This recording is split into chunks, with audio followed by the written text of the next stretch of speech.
The Roki Sasaki saga continues. It's Jon and Jim on a Thursday night edition of the wrap-up show. We just couldn't fit it all into Jon and Jim. No, we have to do another hour. So we need more hours today.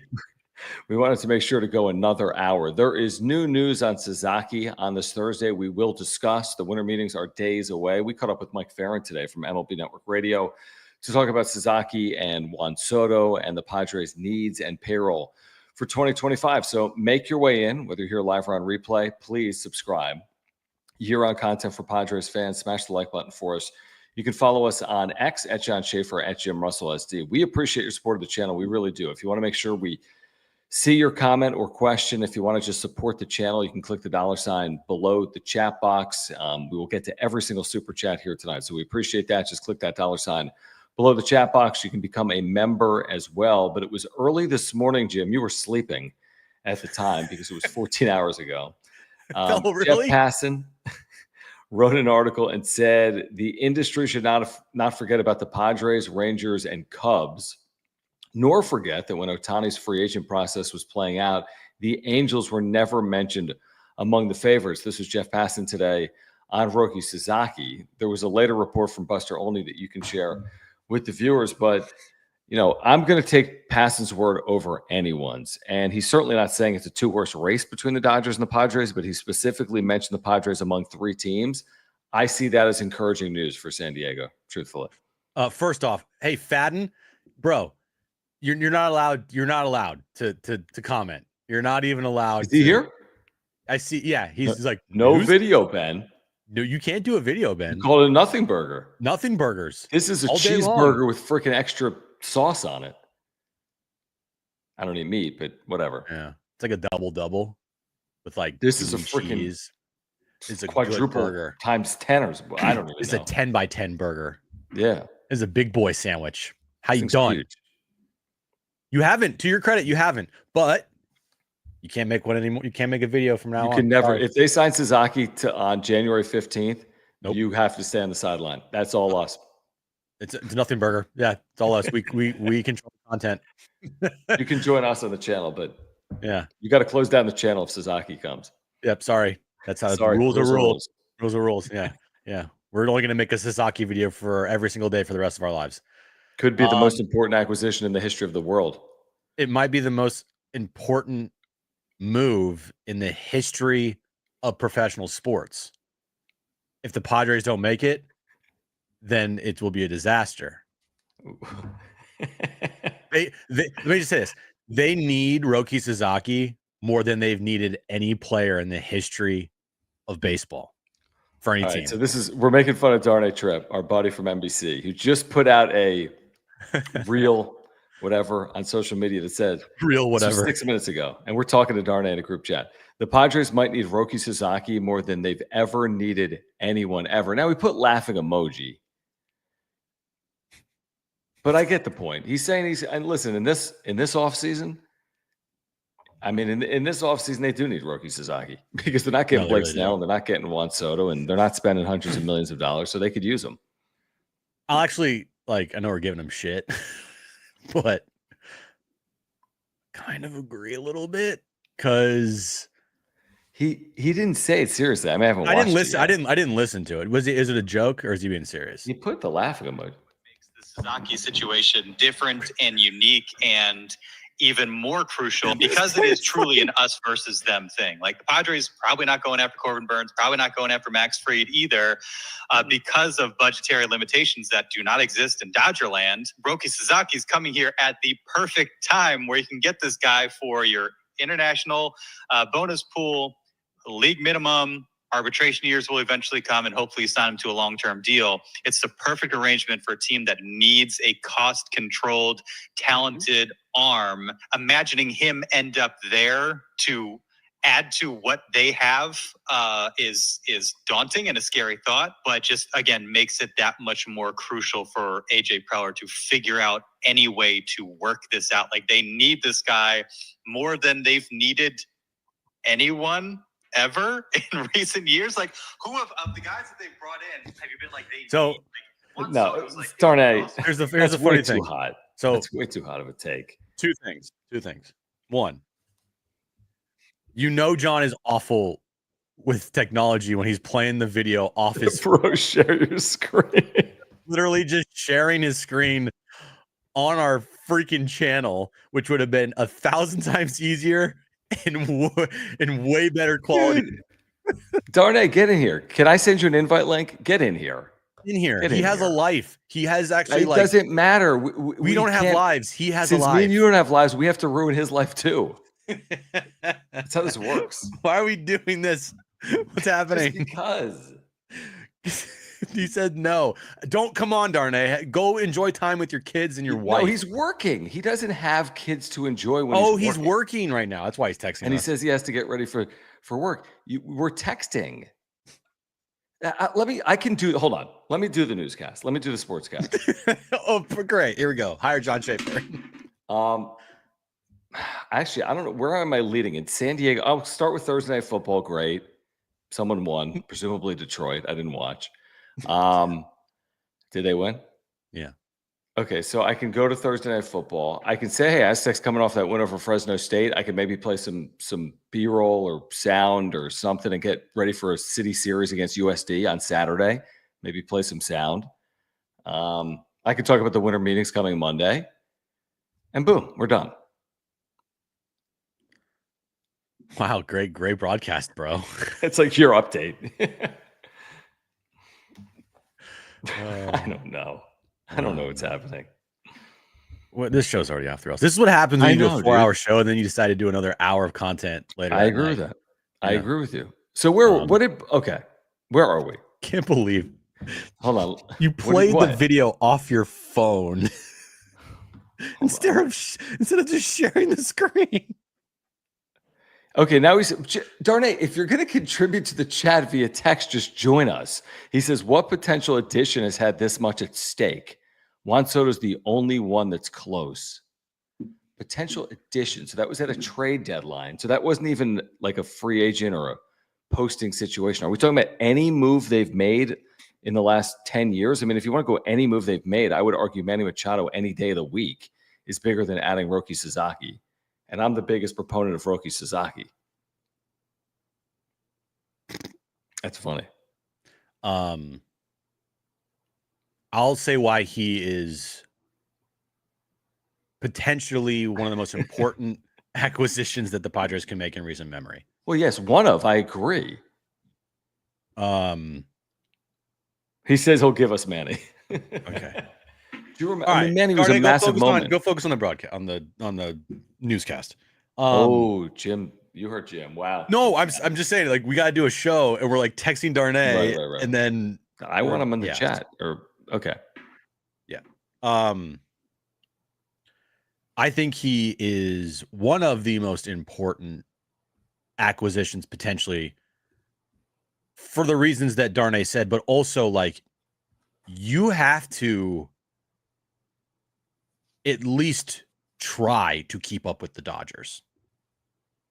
And you have to be as creative as possible to do that. You're never going to outspend. You're never going to spend, like the days of a $300 million contract for this team likely over for the foreseeable future, right?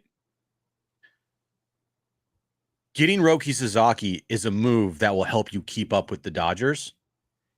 And as of right now, unless I'm missing something, unless AJ pulls a rabbit out of his hat, unless, they decide that they are going to spend some money this offseason, what other move can you think of right now that would be as big of a move to help them get over that Dodger hump in the postseason if they were to face off again in the postseason than Roki Sasaki? This offseason it is Sasaki, but let me be clear. There is no countering Dodger moves. They can't play that game. If it's a chess board, well, they don't have the same pieces that the Dodgers have. Now, with that being said, you know where I'm going with this. Mike Farron today was like, how many times has he said this? He's like, the postseason is a crapshoot. You can have the best 26 players on a roster.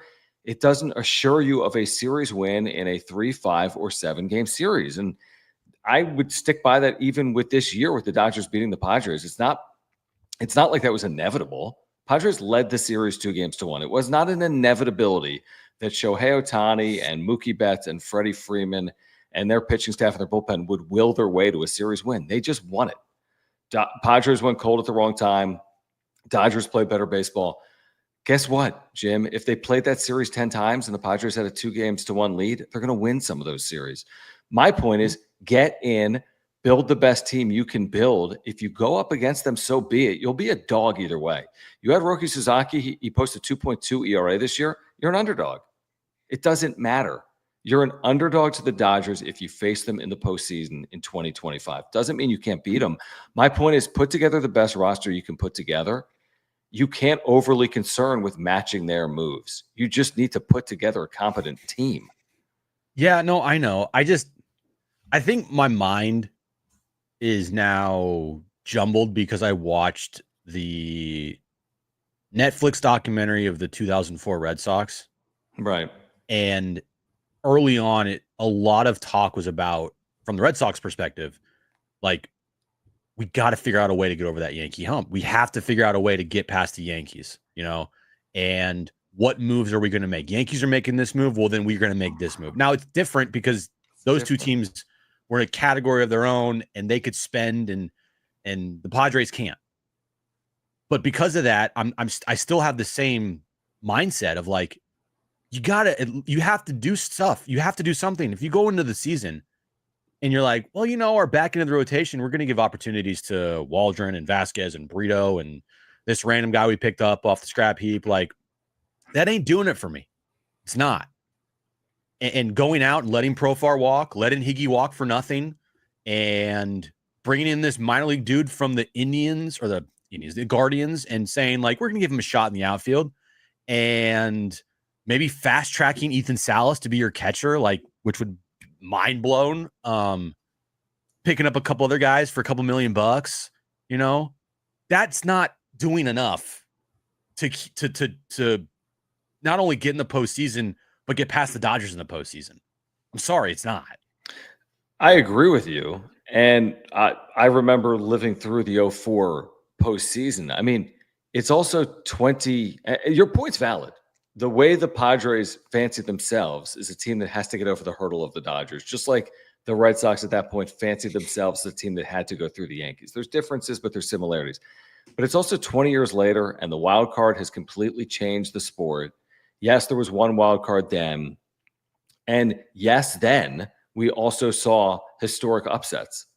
Boston didn't get through New York except with their odds completely stacked against them. Like, you can't explain what happened. Like, here, my point is, and you get it, is like, I would never go about it like, let's just have a magical moment happen, and that's how we get through the Dodgers. Like, you can't explain what happened with the 2004 Red Sox. No, I agree with that. But that year, what pushed them over the top, in your opinion, player-wise? The acquisition of Kurt Schilling. Well, yeah, sure. Schilling, was that deadline?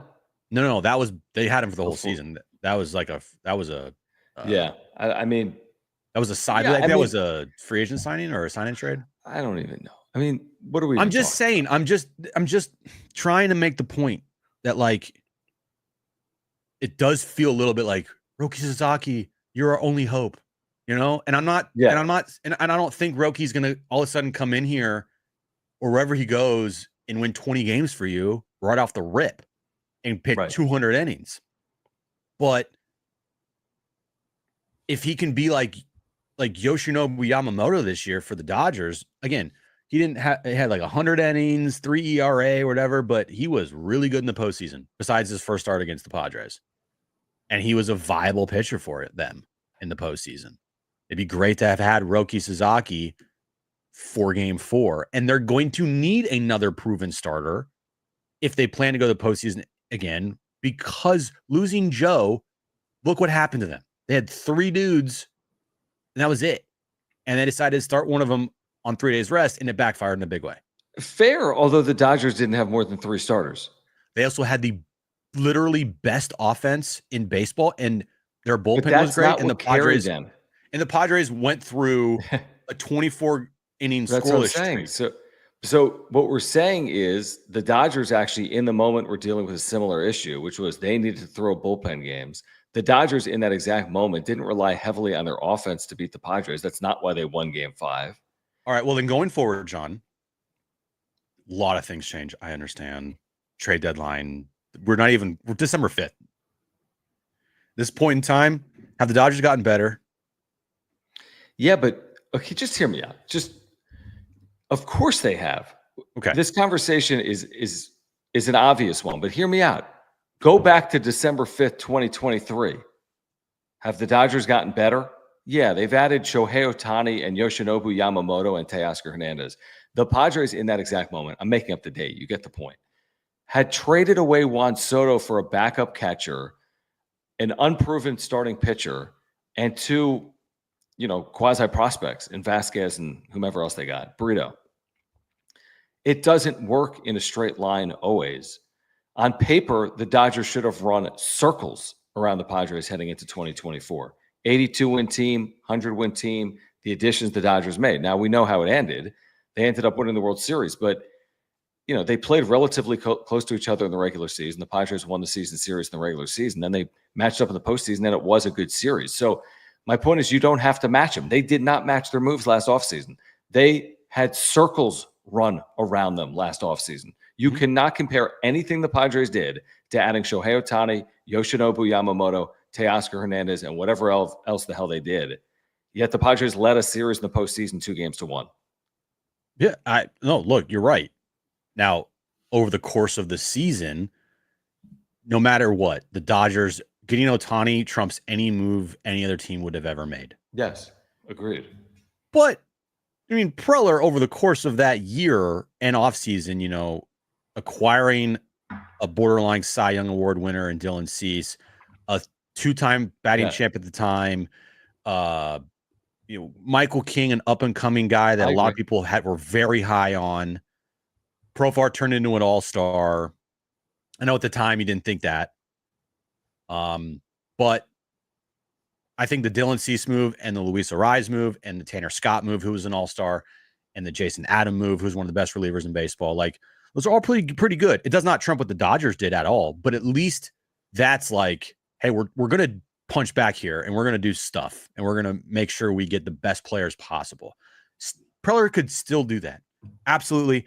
I think I'm getting pre-mad. I'm getting pre-upset for things that haven't even happened yet. And I'm mostly kind of sitting here pleading with ownership. And I think a lot of Padres fans are hoping and pleading and saying the same, is don't be cheap here. You are at a moment in your franchise's history where you feel like you're close. Go out and do what you can to make sure that you can capitalize on that. Because if you don't, that shit's going to go right past you. I agree, but we're talking about multiple things. Sasaki has nothing to do with money unless Sasaki makes it about. I get it. But unless Sasaki makes it about money and says, show me the resources that allow you to compete with the Dodgers, I'm making it up, and the Giants and the Yankees and the Red Sox, or whatever teams are going to compete like that, the Phillies and the Mets. So if they say, show me what you're going to do like the other teams in the National League, like LA and Philadelphia, New York, and the Padres say, well, we're not going to spend like that. We don't have the ability to do that. Then I understand. But listen, we get it. How many times have we said on the show, obviously, whatever the Dodgers did last year worked perfectly because they won their first World Series in 40 years. So that ended up working out. With all that being said, they weren't that far off. I know I'm talking about the Padres. They weren't that far off. We could argue semantics there. Nobody will ever know. It's subjective. Nobody will ever know. The truth is, if you ask someone that was unbiased and you just brought in a Brewers fan or someone that covers the sport of baseball, but not from a San Diego or LA perspective, they would have told you the Padres were close to the Dodgers a year ago. There were people heading into that series that said that Padres were going to win the series. There were people that thought the series was over when the Padres took a 2-1 lead. Maybe that's going far. My point is that Sasaki would be a great chip to land for not just 2025 and beyond.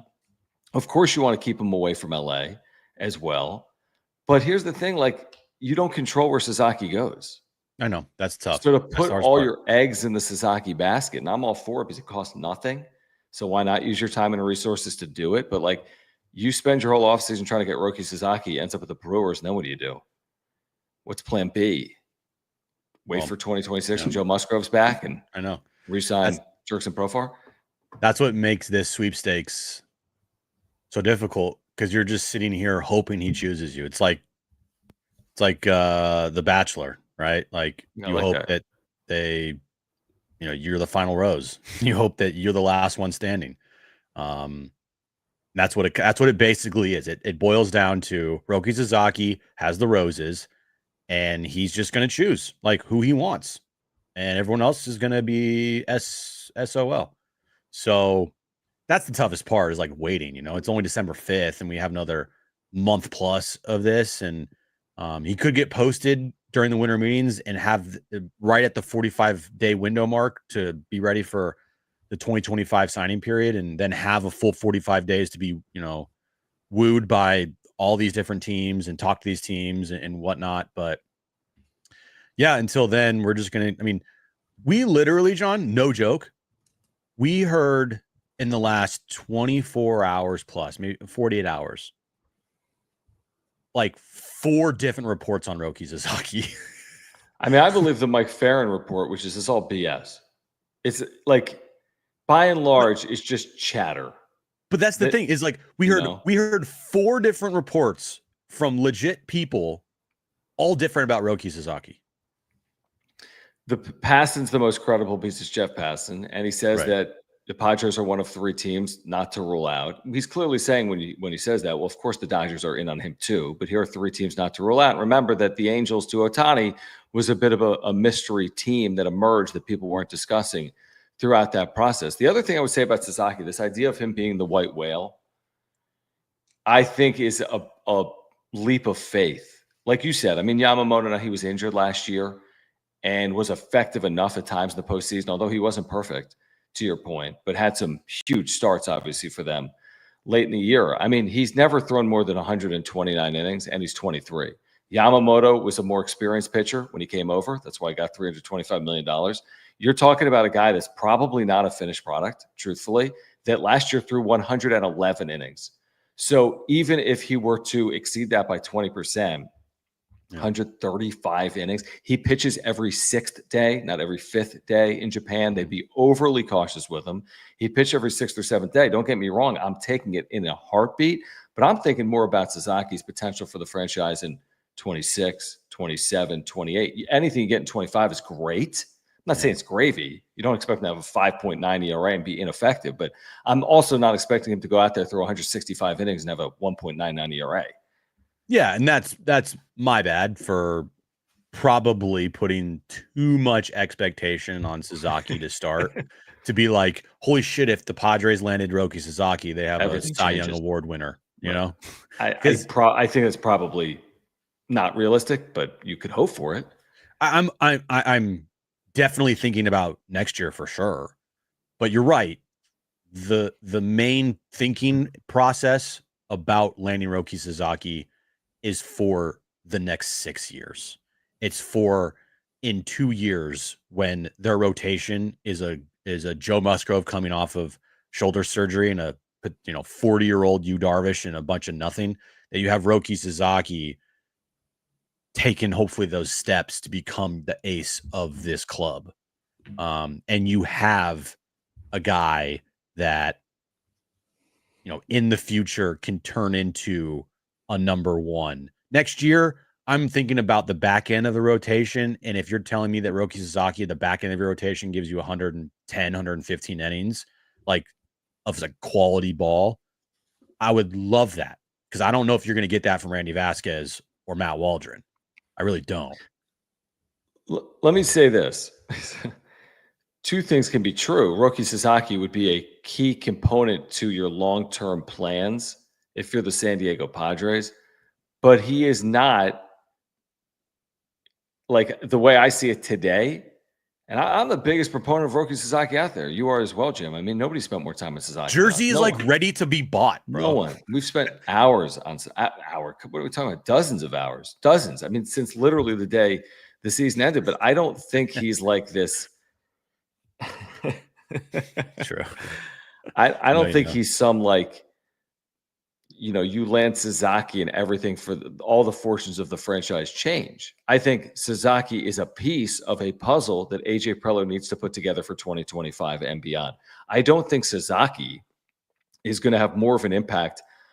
I hope he doesn't, truthfully. I don't think he has more of an impact on the franchise than Michael King or Dylan Cease in 2025 or Joe Musgrove in 2026, right? So, like, I don't think you're banking on getting a guy that is going to bolster your rotation and be a 200 inning guy for 5 years. I mean, he's not a promised land. Like, you can't pretend like Roki Sasaki is leading you to the promised land.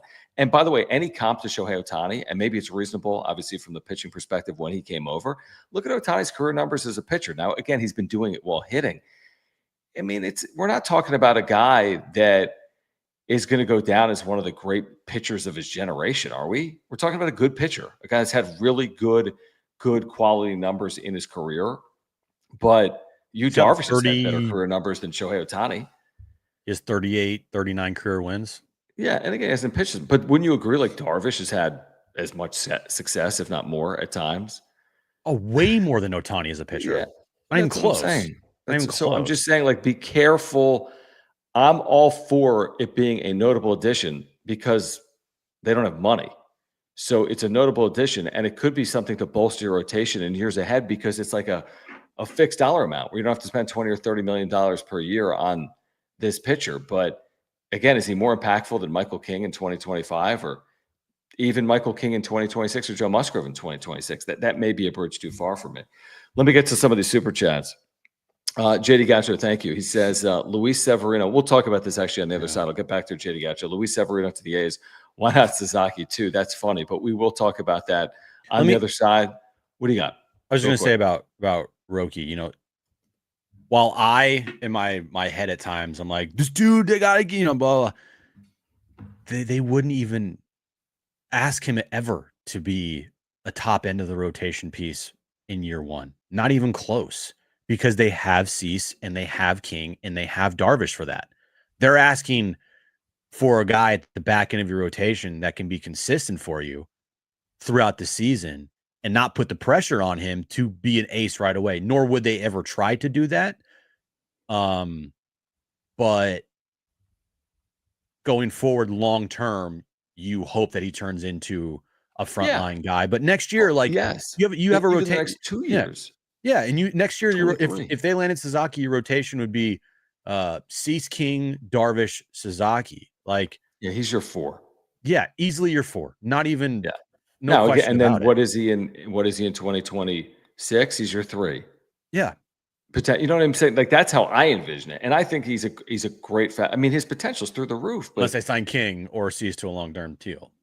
His potential's through the roof, but he's never thrown more than 129 innings, and he's never pitched in the major leagues. So you always have to look at it, in my opinion, through that prism. Could he be the best pitcher in the National League in 3 years? Absolutely. But again, that's also 3 years away.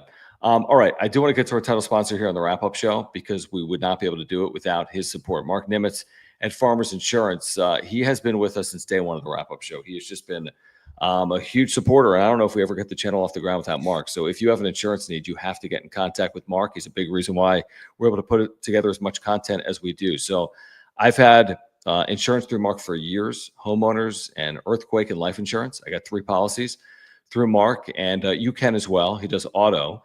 You can click the link in the description down below, get free quotes online. You'll get to his website, which you see on screen right now. You can call him, and he's going to save you money on your insurance. Here's the thing. He's a diehard Padres fan. He's a native San Diegan, and he's a great insurance agent, and we know that because we do business with him, and I needed him in 2022. He took care of me and my family and saved us thousands of dollars. I needed him a month ago because I didn't know my license number, and I called him and he had it for me immediately. He returns emails when he's on planes to Maui. So Mark's a great insurance agent, and what separates him is his service and communication, and he loves talking Padres baseball, and he loves working with the viewers of the wrap-up show. So if you support the channel, please support our title sponsor. That's Mark Nimitz at Farmers Insurance. Yeah, all his information is on that ticker below, mnimitz at farmersagent.com. When you reach out to Mark, let him know that Jon and Jim from the wrap-up show sent you. Let's get to this. We talked about this today. It's less about what it means for Severino to the A's, and obviously Sasaki's not going to Sacramento, Las Vegas, but I think it is a very real question. will the Padres outspend the A's in free agency this offseason? And that's almost comical to discuss, but oh, how the tables have turned. I mean, the A's have spent $67 million. Now it's very early. The Padres haven't spent anything. But Jim, we had this conversation. I mean, I think you and I could both be convinced that the Padres won't spend $70+ million this offseason. Yeah, you could easily convince me that. I mean, I think the only way that happens is through extensions with guys. I don't think there's a player or players out there that would equal greater than 70, 80 million dollars that the Padres are going to go after. If they re-sign Jerks and Profar, that to me is topping out at 40. And then what other player out there or players is going to equal 35 plus? Mm-hmm. I just don't see it. And to me, the only way is like, yeah, if they locked up if the only money that they spent this offseason, everything else was through trades. The only money they spent this offseason was locking up Michael King to a long-term contract. What would you think about that? I would think that would be a very useful usage of money because you Absolutely. have to keep one of King or Cease, obviously. Like there's no world where you can be competitive and lose both Michael King and Dylan Cease. Correct. I mean, you could be quasi-fake competitive, like, oh, there's a million teams in the wild card and we're hanging around. But I mean, you're not a credible threat to win a World Series in 2026 if you're replacing King and Cease and you've got an old Yu Darvish and a Tommy John returnee. And I mean, come on, it's just too much, right? Yeah, and I hope whoever the hell is in charge down there gives Preller the check. Like it boils down to this one simple thing this offseason. Is ownership going to allow Preller to do not sizable moves, but like necessary moves? Or are they going to hamstring him?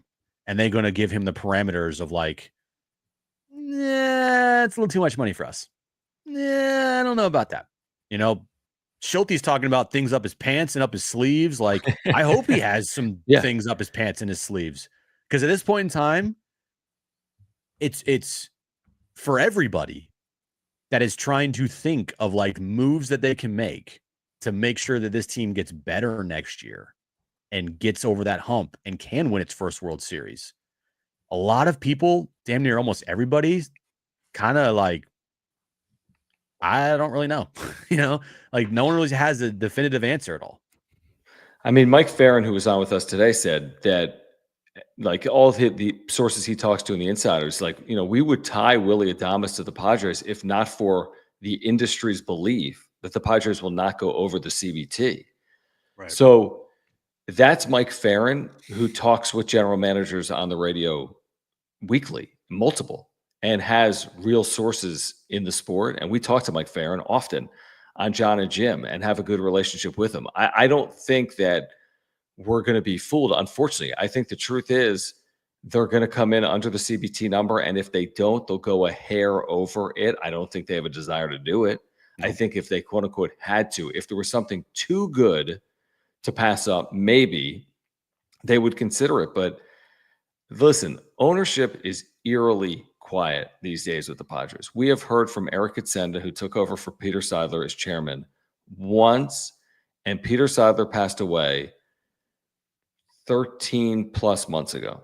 So they're not, I mean, it's a very quietly run organization from the inside. There is no indication being given publicly. Remember what we heard from Schilt this week? Win with parameters. And remember what we heard from Preller at the end of the year press conference? We want to win responsibly. Mm-hmm. None of that screams, let's go over the CBT. Yeah, I think down there at Petco, there could be a little of like Preller wanting to do things and thinking he can get them done, and then maybe going to ownership and saying, hey, can we do this? And getting shot down. Like, I do think there is kind of a little bit of a maybe dark cloud, so to say, down at Petco Park of like, well, this is going to be difficult because we're not allowed to really do much. And the things that we can do aren't really necessary moves that we believe are going to like put us over the top. Like they'll fill gaps. Like there will be a left fielder. There will be a shortstop. There will be a catcher. There will be a first baseman for this team next year. There will be someone on the mound every fifth day, right? But that's not, something I think like is acceptable. It's about who is out there. Like, who are those players? Are they just like guys to fill spots? No, he's or going are they guys that are going to help you win? You know what he's going to do, Jim? I mean, he's going to make a sizable trade along the way between now and March 27th. I think that's when the season opens. He's going to make trades, yeah, for sure. There's something flashy in there, but it's also going to have to be of substance. I thought last year, to his credit, what he did was he won the big splashy trades, and he also won the moves like Donovan Solano and David Peralta and Jeremiah Estrada.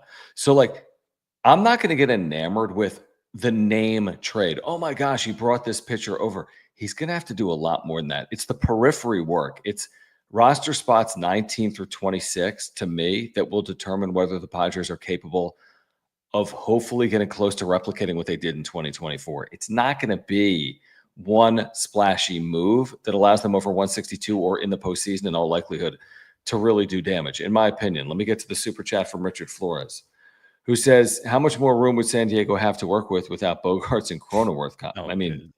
Other than that, Mrs. Lincoln, that was the play. Right. 60 sellouts in postseason games. Where is that extra revenue? I mean, we're talking about in the pockets that Mike Schultz talking about. Yeah, I mean, I don't think there is extra. Like, I don't think the Padres are walking around and, in Vegas spend all their money at Fontainebleau. Like, they've spent a lot of money on this team. Now, I think they have a lot of revenue coming in. They draw as well as most in baseball. But this roster is not cheap. Their actual cash outlay is significant. What they're paying Xander Bogaerts is absurd. Bro. So, like, this isn't some cheap roster, is my point. Bro, they had $30 million to drop to renovate Gallagher Square last year. That's different. I know, but still, I mean, I get it, but no, it's not. They didn't choose the freaking jungle gym over a freaking left-handed reliever. And it's a nice jungle man. Gym. It's not. I'm making the point that they like. If you're broke, you're not making those renovations. No, I mean they've really, to their credit, made a priority to keep Petco Park like a 50+ year home of the Padres. That's easier said than good on done. them. I agree. Good on them. That's absolutely Western Metal Supply ain't the reason why they're not going to have a good fifth starter. No, I know. I'm honest when I say that. Like, I think I'm tongue in cheek with. I know you are. But what is a reason why they won't have a good fifth starter is Xander Bogaerts. Yes. Like, that's real. And Jay Cronenworth. Yeah, because they have a CBT number they want to stay under. Western Metal Supply building is not in the CBT. Mm-hmm. Jay Cronenworth is. I'm telling you right now, when you listen to them speak, they never say anything. But when they slip up, it's like it just screams at you. That's why they don't talk. Yeah. So the two things that they have, in my opinion, slipped up on this offseason, which screamed at me, was one, Schilt talking about the parameters that AJ's given to build this roster while seemingly hyping him up as like going to make a million moves and oh my God, right? So that's one slip up. The second slip up, in my opinion, was the end of the year press conference when AJ Preller was talking about Xander Bogaerts being an all-star next year. That to me signals there ain't this big move out there. And the only way that they're going to stay good and be good and whatnot is like, hey, Xander's got to be an all-star. Like, we signed him to be an all-star. Like, wait, what? He's got to be an all-star. If he's not an all-star, then we really got nothing else. It's like what he said in 2021 when they didn't get Scherzer. He's like, well, if our pitchers don't pitch to their abilities, we're not going to win even with Scherzer. Like, oh, that's a scary proposition to say out loud. Yeah. So they never really say much, but when they do say something and they do slip up, you got to read between the lines. And that's what I'm reading as is like, this team is putting Xander in the like, hey, man, if we expect to be really good next year, the only way that's really going to happen is if Xander's an all-star. So, I mean, good luck. if Xander's an all-star, that'll be really surprising to me. Amazing. And Amazing. very surprising. I'd be almost stunned if Xander Bogaerts, because we've watched these 300 games that he's played or whatever it is, because he missed been time awful. last year. And Awful. it's been very, what's the word though that I'm looking for? Like very Underwhelming. like, say that again. Underwhelming. Yeah, not even that though. But you know when someone like does something, but the numbers are like Pedestrian. they're like fake. The numbers don't have like Any meaning? yeah, like meaningless? you know his first month of his career here, he like hit whatever he hit, but they were all singles and can't hit with men at scoring position. Like it just feels like he's a compiler a little bit. Remember when he came back and he was hitting like 450 and I'm like all singles and everyone's I like, you're a know. fucking idiot. And then it's Yeah, like, we did say that to you. I mean, nothing he has done has been uber impactful to this franchise for the last 2 seasons. Nothing. I mean, I feel bad saying it that way. I mean, I don't know if it's nothing. I mean, On what's the his field. war? On the field. What's his war in San Diego? It's actually not as pathetic as you would think. It somehow. Have you, watching Xander Bogaerts, thought to yourself, man, this is an impactful player for this team on the field? Exactly. I basically expect nothing really great to come out of it. And then when he doubles in a gap, I'm like, oh, all right, here we go. You know, I think Xander in the clubhouse and as a teammate, phenomenal. Oh, he's great. He's phenomenal.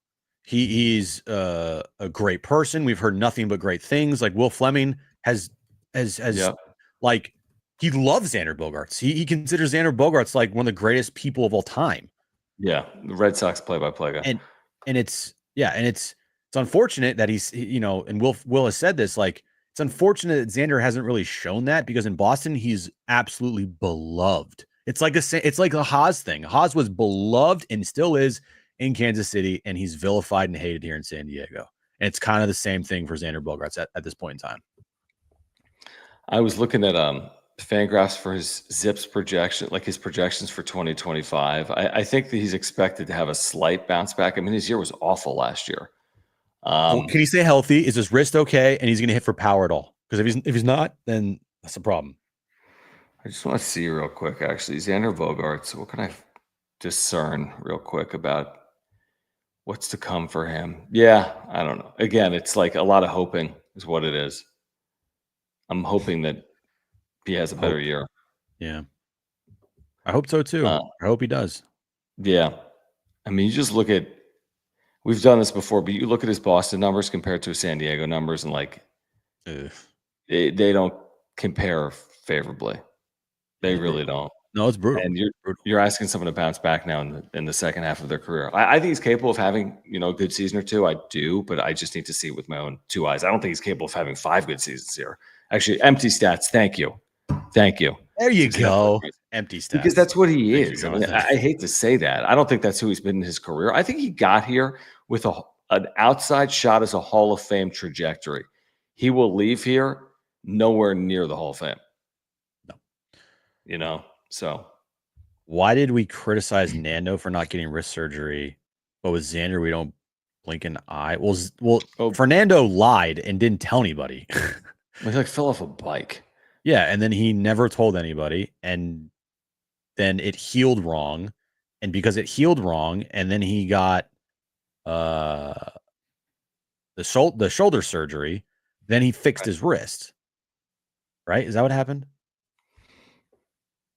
Or no, he got popped first. He got suspended and then fixed the wrist and then did the shoulder. That's what it was. Because he tried to play through it, and then it didn't work. What are we saying? Because Xander should have. But I don't remember. Was that 2023 or 2024? Well, in 2023, they're like, "Oh yeah, his wrist is messed up," and we're like, "Huh?" Remember, he's getting injections in his wrist like every day. Yes. Yeah, of course. I didn't know, like, pop. And then he broke his collarbone this year diving for a ball, and I think Atlanta came back. Singles merchant had no pop at all. Yeah, like, I don't I mean, the thing with, Fernando Tatis Jr. was pop for PEDs. I mean, you basically had to be critical of Fernando Tatis Jr. MOVA globes. All right, you're looking for a great holiday gift idea. We have them for you. Pick up a MOVA Globe. Use promo code PWS10. That's Padres Wrap-Up Show 10, but PWS10, you're going to get 10% off these bad boys. They have all 30 teams officially licensed. Now, this is not a major league team. This is the world. But, Jim, show off the Padres Globe. So this is a great company. Look at these things. They spin automatically with artificial or natural light. The company is actually based in San Diego. The technology was founded in Cardiff by the Sea here in North County. And they've got all 30 teams officially licensed. So if you're looking for, I mean, it's a great gift idea for a baseball fan, isn't it? Think about it. Like you've given everything to everyone. You're like, what am I going to do this year? I've already done everything.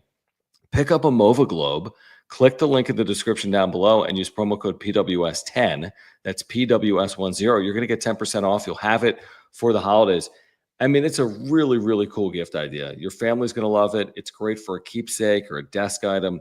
But like under the tree, a MOVA Globe, like this is a really unique gift idea for the holidays. They have so many globes. You need to check them out, not just MLB globes, but all these, what would you call them, worldly globes, Jim? They have a lot of globes. They have all of the globes. And not only do I have this Padres MOVA Globe in my office, but we have a big world globe that John has, but it's much cooler than that. And it's a great piece on our bookshelf. But yours is cooler than this one? Yeah. Why'd you take a shot at my globe? I like my globe better. Okay. Like go to the shop. Okay. Go to world where is it? Not world Outer maps. space or world? Outer space. Outer space? Yeah. Let's go down. Go down. See the one on the right there. Nope. Top right. This? Yep, that one.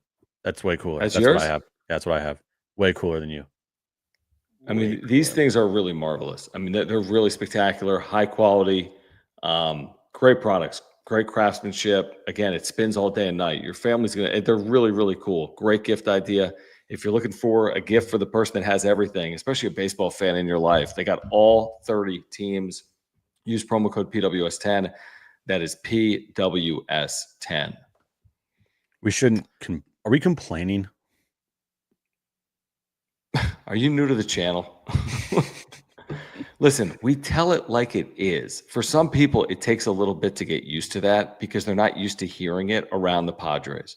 They got a lot of rah-rah. Wasn't it a great year? Yeah, we lost the Dodgers, but what a fun season. I love the ballpark. Mm-hmm. I was there for game 4 of the NLDS, and I was just happy that they were in it, right? Right. That's not us. No. And we don't worry about anything. I literally don't worry about anything related to the Padres. I'm just telling you how it is. I worry about how they're going to compete to win a World Series here for whatever reason. I think a lot of people don't. They're like, you know what? We're middle of the pack payroll. If we make the postseason, that's great. I think a lot of people that consume our content also see it through a critical eye and want to see the Padres win at a high level, but we're not complaining. We're telling you how it is. Yeah, and we're like, are we off, Little Casino? Where are we off? I mean, they're hey, I don't know, man. That's the tough part. Is like, chat. I don't know. This is the tough part. Like, you had a lot. This team had some legit success this year. Best regular season in decades. Okay. While some might think that's perfectly good enough, and how fun was that season? All those moments, right? It's so many moments. They had like a top 10 list that consisted of like 20 different moments that you could rotate, and they'd all be cool in a top 10. So many moments to pick from. That was a fun season.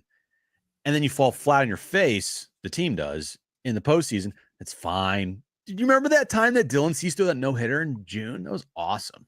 I'm like, yeah, that was great. It was good. There were great moments. But, these are two separate things. If I'm going to let a no-hitter that Dylan Cease threw, which was amazing, overtake anything else that happens in the season, then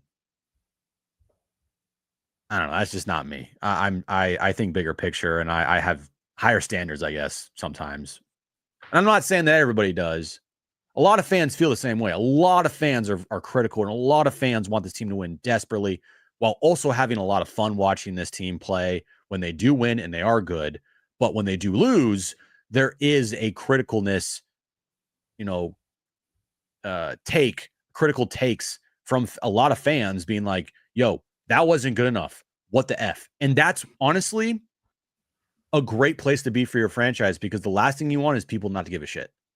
And if you would ask AJ Preller, he would tell you, yeah, if this team sucks, like, say they suck. Like, the one thing that Darren would say all the time in his conversations with Peter Seidler is Peter said to him multiple times, over and over and over again, I am not afraid to take on criticism. I welcome it. And if we deserve it, then we deserve it. And this organization has deserved it a lot over the years. And there's a lot of times that me and you have been critical, and a lot of backlash because we're too critical when they're losing. When they win, a lot of people just don't seem to listen to us when they win, because we praise them a lot when they win. It's only when they aren't good, or they don't spend money in the offseason, and they don't make moves, and they don't do this and they don't do that, which is what they hear the most. So, yeah, no, I think that's well said. I mean, sports are about, what we do, offering our opinions and trying to do it to a fan base that is as good as the Padres fan base. You deserve to see it through a critical lens. Does that make sense? You spend so much time watching, attending, viewing, listening. This is how we spend months on end. So you're not doing it just because. You're doing it because you care. And if you care, you want them to win at a really high level. We're not in this to watch them. Manny Machado, if he spends 14 years here or whatever, and they don't win a World Series, that's a massive disappointment. It can't be spun any other way. No. So we're at the halfway point of his tenure here, essentially, and he's not getting younger, and they haven't reached a World Series. So we all want the same thing. You want to see them in the World Series. And if they don't reach it, that's a disappointment. And there have been some disappointments in there. Like 2023 was a failure, guys. It was a failure. 2024 was a nice bounce back. However, the way Jim and I see it is it was squandered late. And I can't celebrate it like the most special season in the history of the franchise, considering the way it ended. It was a very good regular season, and there's a lot of special moments, and there was a lot of good in there, including in the postseason. But it can't go down as this remarkable special season when you lose to the Dodgers and the Dodgers win the World Series. That's just not good enough for a fan base that's as good as the San Diego Padres fan base is, in my opinion. And what we are harping on here that might sound to some like we're complaining is what you just said, John, about how they had a really, really nice, good regular season last year, but it kind of just fell flat on their face, is that you don't want last season to now be followed up with a season like 2023. You have to keep that momentum going, and you have to make sure that you are doing things accordingly to build off of what you did last year and not have the perception of taking a step back. And that's what we're worried about, is that there is a feeling by just talking to people that there is going to be a step backwards from maybe hopefully we're proven wrong, but just in the initial offseason moves part of it, like losing some guys and having to maybe trade some guys away to make sure you keep payroll under the CBT and around 170 million will be perceived, in my opinion, 100% as taking a step back. And they can prove us wrong, and I hope they do. I think they proved us wrong last year. Yeah, absolutely. But on initial look, it won't be a good one. No, listen, we always talk about windows too. And AJ Preller, to his credit, has extended out some windows and done some finagling where he's kept them relevant for the last 5 years. From 2020 through 2024, it hasn't all been a straight line. There have been some disappointing years in there. 2021 and 2023 come to mind, but maybe he can extend out the window. But there's no getting around. Manny Machado is aging and Xander Bogaerts is aging. Machado, to his credit, has fended off Father Time to this point. He'll get the back of his baseball card, as he's made abundantly clear. And he did it again last year. And if he put together two halves like his second half, he would have been top 3 in MVP voting. So Manny Machado has aged well to this point. Xander Bogaerts hasn't. But you got players that are getting paid to produce right now that are in primes, Cronenworths and Bogarts and Machados. And it's like, if not now, then when? And you look at it through like our lens and you're seeing where they are and will they have a better shot than 2024 becomes the question. Like, and I don't know, maybe they will. Maybe 2025 they'll have a better shot. We can't predict the future. By the way, John, thank you so much. Appreciate Thanks, your John. support. Appreciate it, buddy. We do appreciate you. Thank you guys for hanging out. Subscribe. Appreciate the super chats. Click the $ below the chat box like John Murray if you want to see your comment on screen. But you know what I mean? It's like 2024. I'm not saying it was silver platter, Jim. I have no clue if they win the World Series. Maybe they beat the Dodgers and they lose like they lost to the Phillies 2 years ago. But it felt like it was there for the taking. And is it really going to be there for the taking again? That's a legitimate question. Mm-hmm. And let me just remind everybody here, for anybody that's just saying that they're content with having a nice regular season and making the postseason, but oh man, that was fun, even though you went 24 straight scoreless innings versus the Dodgers. The second that the Padres signed Manny Machado in 2019 to a 10-year, $300+ million contract, it was 10 for 300. Right. They gave him a 10. They gave him an 11 for 350 or whatever like extension. Yeah. But, and that too, by the way. The second they signed Manny the first time in 2019, at that moment, you now are sitting at the big boy table. And the big boy table, all the teams sitting at the big boy table expect to win a World Series. So why should the fan base and why should you feel any different? The organization feels that every single year. The organization feels that, we need to win a World Series and our main goal is to win a World Series. So why should yours be any different? I mean, that's how I feel. And I get it. Of course, at the end of the day, everyone here would love to see the Padres win a World Series. But I'm always just blown away. We had it today on Jon and Jim when someone's like, I'm just happy that they made it as far as they did. It's a small city. It's a small city. We could be Tampa Bay West. We're a small market. I'm like, don't play that narrative, which the Padres don't play to their credit. They don't want your sympathy. They don't use the small market narrative on their fans. They don't draw like a small market team. San Diego's not a small market. Now, the TV revenue has hurt them. That's a fact of a matter. It's a problem. The Dodgers make a lot. Padres make nothing. That's a big problem. And that could be discussed until we're blue in the face. So that's a real challenge for the San Diego Padres and something I don't know if they can truly overcome or not. But I don't think the Padres need to be the little engine that could. With this ownership group and the valuation of the franchise and the way they've spent over the last 5 years, I say keep the payroll in the top half, put together a competent roster, and challenge for postseason runs. And again, it's like, I mean, now you get to the individuals, but it's like, I mean, if you're Manny Machado, it's not just Padres fans need the Padres to win. Manny Machado's got to win. Yeah, he's done everything but it. And at some point, you got to put together a season where you carry your team to a postseason run. And that hasn't really been Manny Machado in his career. Not to say it's not possible. He has hopefully plenty of good years in front of him. He should have 2, 3, 4, 5 years where he's capable of being that guy still. But at some point, you're going to have to lead this team pretty close to the promised land. If it's not to a World Series title, it's going to have to be to a World Series. Imagine Manny Machado's here for 14 years. He doesn't play in a World Series. I mean, come on. That'd be brutal. Come on. And I've said this multiple times, you can absolutely compete and win with $175 to $180 million payroll. I agree with that. But here's the problem.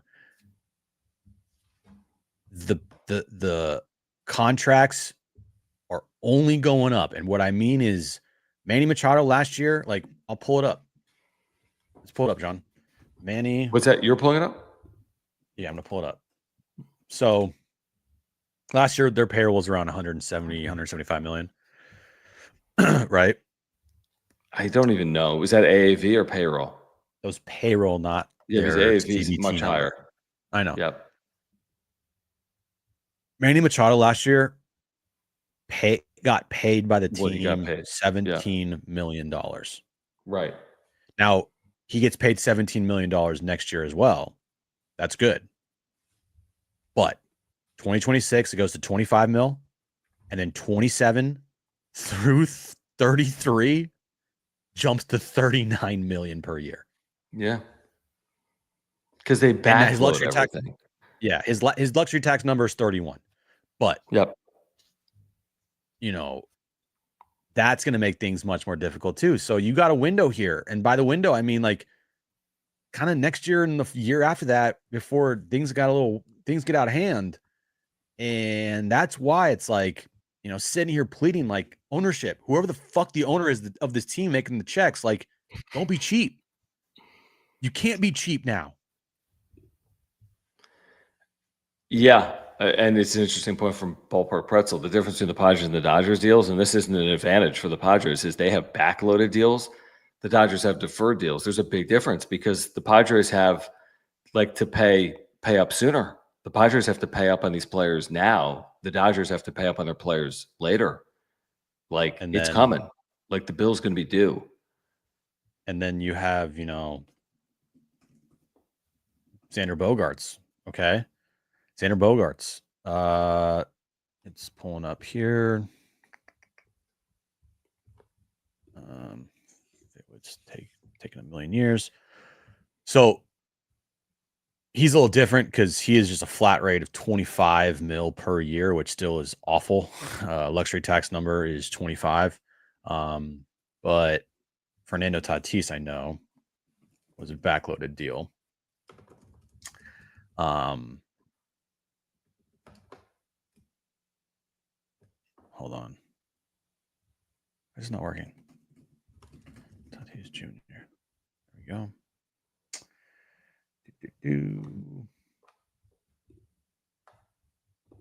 All right, Fernando, his contract. This past year, he got paid 11 million, John. You know that? He got paid 11 million for his payroll. Now his luxury tax number is 24. Okay. Next year, it jumps from 11 to 20. 2027, it jumps to 25. And then 29 through 34, he's at 36 million. Yeah. So you will have soon, 3 dudes on your team making damn near close to 100 million combined for their payroll. Yeah. Well, it's like when you put you wanted the big screen TV, you got the big screen TV, but you only got the 24 months to pay it off. And all of a sudden it's been 20 months. I mean, that's just how this sport works. And they thought, they could win, and they have won to some extent, but they gotta get further is what they have to do. Like now. They gotta, yeah. And it's going to be hard, obviously. I mean, we make no bones about it. HBBBV, thank you, man. He says, hope Time Warner goes bankrupt so Doyers lose TV money. I mean, kind of wishful. That's not in my hey, how are we going to win a World Series? Hopefully Time Warner goes under. I mean, I don't know if that's going to listen. The Dodgers are not going to have the same financial constraints that the Padres are going to have. That's made clear as day based on the moves they've made over the last 24 to 48 months. I mean, there was a time, Jim, do you remember this? There was a time where the Dodgers had never doled out like a $150 million contract. That was into bets. I think I'm right in saying that. I don't think they'd ever given out a $200 million contract until bets. And now they've done Betts, Ohtani, Yamamoto, Freeman, Snell. They just don't care. They gave Kershaw a $200 million deal. Okay. Betts was the first $300 million deal. And since then, they've followed up with what, 3? Yamamoto, Ohtani. Well, I mean, that's the point is they don't give an F. They could give 600 to Soto. Yeah, I mean, again, you're not winning an arms race with the LA Dodgers. They got to figure out another way to do it, is the point. All right, I do want to thank one of our partners here, longtime partners on the wrap-up show, Underdog Fantasy. Use promo code PODSWRAP right now. Click the link on the description down below. So it's in the description down below. Use promo code PODSWRAP. That's PADSWRAP. You're getting a 50% deposit match automatically and a gimme first pick playing pick'ems at Underdog Fantasy. What is a gimme first pick? I'm talking about higher than a half passing attempt from Patrick Mahomes, or higher than a half rushing yard from Saquon Barkley, or higher than a half total point from LeBron James. You get the point. They're going to give you that, plus they're going to give you a 50% deposit match up to $1,000. Their best offer ever. You can win up to $1,000 in a single night. by using promo code PODSWRAP. That's PADSWRAP. There's no better place to play fantasy sports. It's so simple. It's so easy. You can play across sports. You can combine college football with the NFL or NBA with the NHL or Major League Baseball with any sport of your choosing. It's so simple. It's so easy. We've had some huge wins over the course of the last year. You can as well. Win up to 1,000 times your money, Jim. That's right, 1,000 times your money.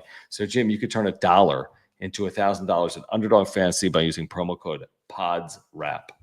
Right now, one of their gimme picks is higher than a half point for Luka. Like, you should do that.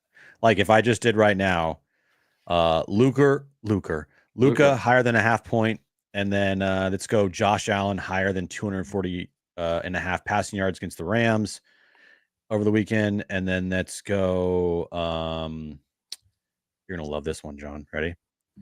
Mm-hmm. I'll do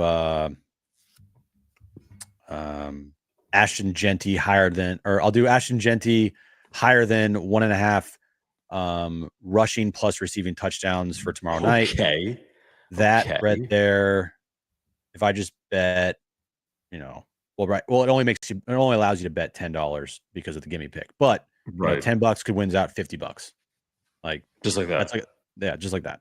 So they're like giving you $50. Basically, yeah. So use promo code PODSWRAP.